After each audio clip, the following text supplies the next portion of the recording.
Selamat pagi jemaat yang dikasihi oleh Tuhan. Kembali kita bertemu dalam renungan singkat harian Jemaat Yesudipuro. Terima kasih atas waktu yang diberikan kepada kami untuk membawakan renungan singkat ini. Marilah kita berdoa. Bapa di surga, terima kasih ya Bapa, Engkau menyertai memberkati kami hingga saat ini. Kami mohon penyertaan tangan Tuhan dalam kehidupan kami yang akan datang. Biarlah kiranya jemaat yang mendengarkan firman ini merasa diberkati, dan kiranya Tuhan memberkati setiap hari-hari yang akan dijalaninya dengan baik. Terima kasih Tuhan, di dalam nama Tuhan Yesus kami berdoa dan mengucap syukur. Amin. Judul renungan singkat kali ini adalah bertahan dalam ujian. Mari kita sama-sama membuka Daniel 1 ayat 8. Daniel berketetapan untuk tidak menajiskan dirinya dengan santapan raja dan dengan anggur yang biasa diminum raja.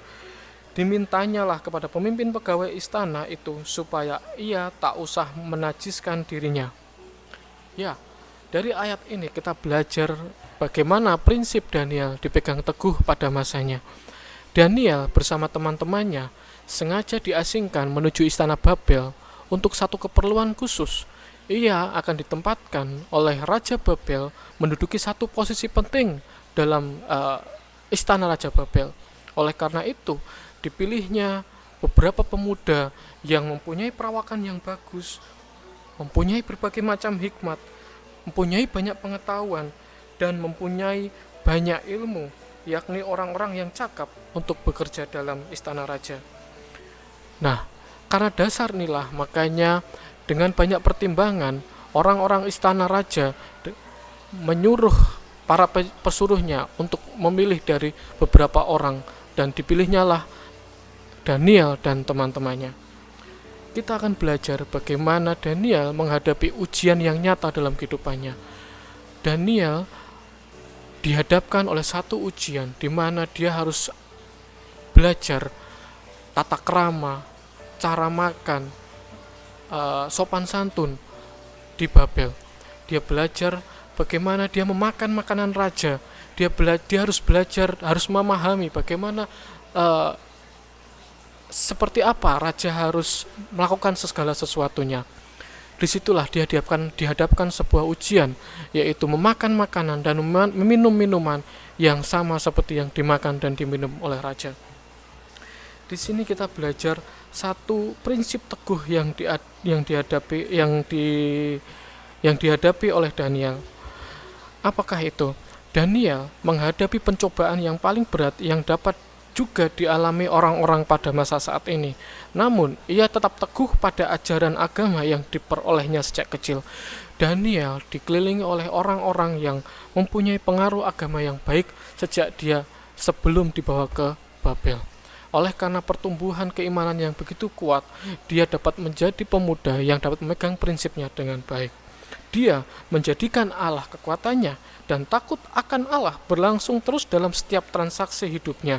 Firman Allah sebagai tongkat kebenaran yang selalu dia pegang teguh dalam setiap situasi apapun, termasuk ketika menghadapi situasi pencobaan seperti ini. Pada masa saat ini, di mana kita juga menghadapi kesulitan yang kurang lebih hampir sama seperti apa yang dialami Daniel, kita harus bertahan dalam ujian saat ini. Apapun yang ujian kita hadapi, kita harus bertahan.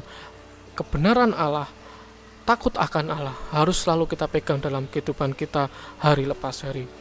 Daniel berusaha hidup dengan damai dengan sekalian orang, namun pada saat yang sama hidupnya teguh bagaikan daun pohon kedar jika menyangkut prinsip. Jadi dalam kehidupan kita harus berdamai dengan setiap orang, apapun jenis orang, apakah yang seiman dengan kita, tidak seiman dengan kita, apapun yang segolongan ataupun tidak segolongan, atau apapun itu yang membuat kita membedakan dengan orang lain. Kita tidak boleh membeda-bedakan orang lain. Kita harus berusaha hidup dengan damai dengan semua orang. Tapi pada saat yang sama, kita harus berprinsip sama seperti Daniel melakukan prinsipnya, berpegang teguh pada setiap ajaran Tuhan. Dia hormat dan patuh kepada penguasa, tapi tuntutan Allah adalah nomor satu, sedangkan tuntutan penguasa adalah nomor dua. Disinilah kita harus berpikir Bagaimana kita tetap memegang teguh prinsip kita kepada Tuhan, sementara kita menghadapi dunia ini yang tidak sempurna ini. Tabiat Daniel dinyatakan kepada dunia sebagai sebuah contoh yang jelas tentang apa yang dapat dihasilkan oleh anugerah Allah dalam diri manusia yang sifat alaminya telah jatuh dan dirusak oleh dosa. Sebagai penutup, prinsip-prinsip yang Daniel lakukan dalam kehidupannya, yang mana bisa juga terjadi dalam kehidupan kita. Kita harus selalu pegang teguh prinsip-prinsip kealahan dalam kehidupan kita. Prinsip-prinsip kebenaran harus selalu kita pegang teguh dalam setiap aspek kehidupan kita. Untuk menolak godaan dengan mulia dan tetap teguh di dalam anugerah kerendahan hati, berdiri demi kebenaran di bawah pencobaan yang paling berat sekalipun. Pelajaran hidup Daniel membuat kita semakin hari semakin teguh dalam prinsip kebenaran firman Tuhan. Biarlah sepanjang kehidupan kita selalu memegang teguh kebenaran Tuhan. Saya bawa dalam nama Yesus. Amin.